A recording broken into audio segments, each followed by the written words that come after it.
안녕하세요. 언제부터인가 많은 라이트 노벨들의 제목이 특이해지고 있습니다. 덕분에 라이트 노벨을 원작으로 하는 많은 애니메이션들의 제목 또한 점점 길어지던가 특이해지고 있습니다. 그런 의미에서 이번 시간에는 뭔가 이상한 제목을 가진 라노벨 원작 애니메이션들에 대해 알아봅시다.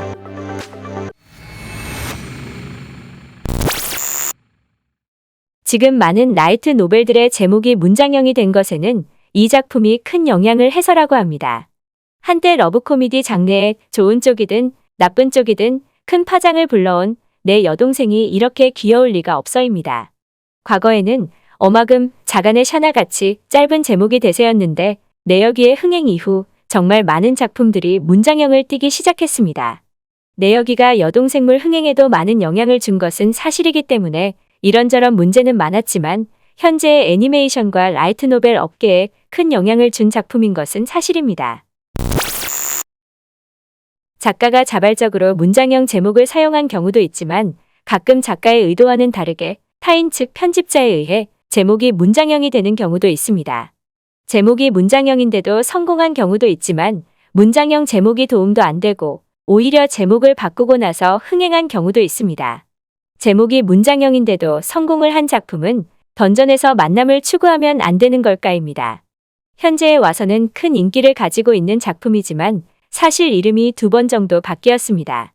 처음 온라인에서 연재할 당시에는 지금과 같은 제목을 사용하다, 응모할 때는 파밀리아 미스라는 제목을 사용하다, 다시 연재되면서 지금 우리가 아는 제목으로 돌아왔다고 합니다.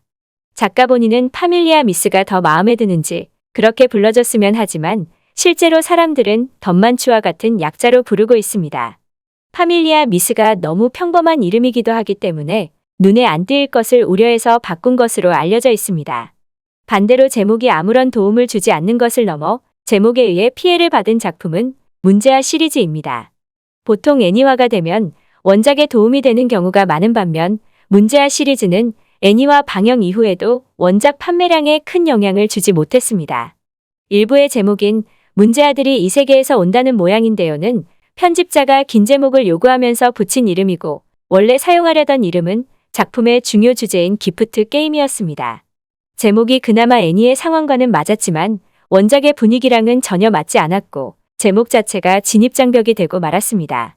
사실 제목만 놓고 보면 노 게임 노 라이프와 같은 야바위 이세계물 같지만 이 작품의 장르가 초기 라이트 노벨에서 볼 수 있는 전기 신전기물이었기 때문에 제목만 보고 혹한 사람들 혹은 그나마 분위기가 이곡갱에 가까운 애니를 보고 온 사람들은 그 특유의 분위기에 적응을 하지 못했고 전기 신전기물을 좋아하는 사람들은 이세계물 같은 제목을 보고 안 봐서 애니도 제목도 원작에는 큰 도움을 주지 못했습니다.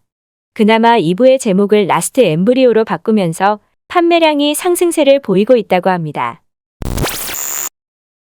제목과 작품의 내용이 불협화음을 보이는 작품도 있습니다. 제목은 분명히 골 때리고 정신없을 것 같지만 작품은 의외로 그렇지 않는 경우입니다. 그 대망의 첫 번째 작품은 변태왕자와 웃지 않는 고양이입니다. 이 제목을 2가지의 방향으로 해석할 수 있습니다. 첫 번째 해석은 말 그대로 변태왕자랑 웃지 않는 고양이의 판타지물이고 또 다른 해석은 변태왕자라고 불리는 소년의 이야기를 담은 러브 코미디 하렘물입니다. 사실 애니메이션만 놓고 보면 2번째 해석이 틀린 말은 아닙니다. 하지만 작품의 제목이 행복한 왕자에서 따온 만큼 원작 소설은 상당히 재미있는 작품입니다. 그리고 밝은 분위기를 보여주는 제목과는 다르게 상당히 어둡고 시리어스한 내용이 담겨 있습니다. 애니메이션은 충분히 귀엽고 재미있는 작품이지만 작품의 진실이 밝혀지기 전에 끝났기 때문에 많이 아쉬운 면이 있습니다. 현재에 와서는 이 작품을 까먹은 분들도 많이 있지만 애니메이션도 그렇고 원작 소설도 상당히 잘 만든 작품입니다. 밝은 분위기를 가진 러브 코미디 애니메이션을 좋아하시면 애니메이션만 보시면 되고 어둡고 시리어스한 SF 판타지 작품을 좋아하시면 원작 소설을 읽어보시는 것을 추천합니다. 제목만 놓고 보면 당황스럽지만 의외로 러브 코미디인 작품이 시원찮은 그녀들을 위한 육성 방법입니다. 익숙해지면 그냥 넘어갈 수 있지만 뭘 육성한다는 것인지를 모르기 때문에 이름만 놓고 보면 상당히 당황스러운 이름입니다. 실상은 게임 제작 과정에 탈을 쓴 러브 코미디 작품입니다. 상당히 인기도 많았고 재미있는 작품이기에 한마력만 높으시면 읽어보시던지 애니메이션을 보시는 것을 추천합니다.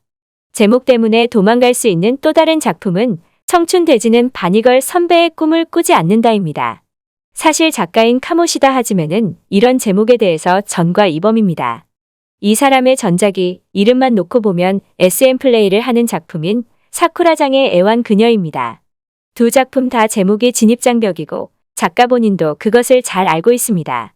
작가가 실제로 청춘돼지는 바니걸 선배의 꿈을 꾸지 않는다가 애니화 발표가 되었을 때 용케 받아들였다는 발언과 제목이 먹힐지 안 먹힐지 몰랐다는 발언을 했습니다. 좀 무서운 사실은 참 특이한 제목이지만 실제로 작품을 읽다 보면 어느 정도 캐릭터들의 상황과 맞는 제목입니다. 청춘돼지는 판타지로서, 사쿠라장은 성장물로서 좋은 작품이니 한번 보시는 것을 추천합니다. 타인에 의해 특이한 제목을 가진 경우도 있고 제목을 어그로로 사용하기 위해 내용과 다른 제목을 가진 경우도 있지만 그냥 특이한 제목을 가진 특이한 작품도 많습니다. 제목을 들으면 뇌 정지 오는 작품들을 빠르게 간단한 설명과 함께 나열하겠습니다. 제목을 들으면 뭔 개소리지 싶은 첫 번째 작품은 일반 공격이 전체 공격의 2회 공격인 엄마는 좋아하세요입니다. 그냥 봐도 다시 읽어도 모르겠을 이 작품은 대단한 작품입니다. 여동생물은 있어도 설마 어머니물이 나올 줄 몰랐지만 어머니물입니다. 제목은 검을 2개 뽑았는데 둘 다 전체 공격이라서 공격을 2번 할 수 있다는 뜻 같습니다. 두 번째 작품은 내가 아가씨 학교의 서민 샘플로 납치당한 사건입니다. 말 그대로 지극히 평범한 소년이 아가씨 학교에 전학 가게 되면서 일어나는 일입니다. 당연히 장르는 러브 코미디 학원물입니다. 의외로 패러디도 많은 작품이지만 애니메이션의 퀄리티가 좋지 못한 관계로 큰 성공은 하지 못했습니다. 세 번째 작품은 귀여우면 변태라도 좋아해 주실 수 있나요입니다. 작품의 내용도 신사적이지만 제작진들도 상당히 신사인지 역해들은 작품이 많이 나오지 않습니다. 대신 주인공이 작품에 자주 노출됩니다. 그리고 신사 애니메이션답게 스태프진의 팬티 디자인도 있다고 합니다. 이름부터 뭔가 이상한 느낌을 주는 네 번째 작품은 그래서 나는 H를 할 수 없다입니다. 작품이 현대 판타지이기 때문에 사신 등이 나오긴 하지만 큰 상관은 없습니다. 당연히 수위가 높은 하렘물인데 주인공도 다행히 그런 하렘물 주인공이 아니기 때문에 수위가 더 높다고 느낄 수 있습니다. 원작이 있지만 애니는 원작과 전혀 다른 이야기를 하고 있습니다. 특이한 제목에 그것과 비슷할 정도로 막 나가는 스토리를 가진 야한 이야기라는 개념이 존재하지 않는 지루한 세계입니다. 작품이 그런 쪽에 특화되어 있다기보다는 시모네타와 풍자에 특화되어 있는 작품입니다. 근데 그 풍자하는 내용이 아청법 관련 규제부터 정치와 역사에 관련된 것까지 포함되어 있기 때문에 취향이 맞으면 블랙 코미디 장르로서 재미있습니다. 또한 당시 나왔을 때가 마침 아청법 관련 문제로 소란스러웠기 때문에 국내에서도 많은 인기와 인지도를 가지고 있는 작품입니다. 사실 제작진들도 막 나가는 게 애니메이션 뒤풀이 때 상품 추첨 코너에서 그 물건들이 나왔다고 합니다. 비슷하게 색드립으로 시작해서 색드립으로 끝나는 작품은 내 여친이 너무 성실한 처녀 비치인건입니다.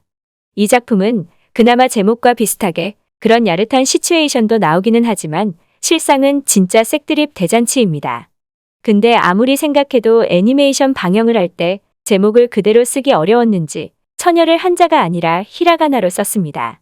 색드립을 주제로 하는 작품이 원래 호불호가 많이 갈리기 때문에 취향이 맞으시면 즐길 수 있을 겁니다.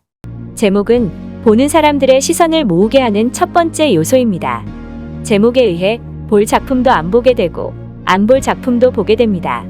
최근 라노벨 제목에 대한 이야기가 많이 나오고 있는데 그것 또한 어떻게 보면 마케팅이라고 할 수 있습니다. 그런 의미에서 여러분들이 알고 계신 라노벨이 되었던 애니가 되었던 특이한 제목을 가진 작품이 있다면 댓글로 알려주세요. 그럼 새로운 영상으로 찾아뵙겠습니다. 만약 가능하면 구독과 좋아요 부탁합니다. 그럼 시청해주셔서 감사합니다.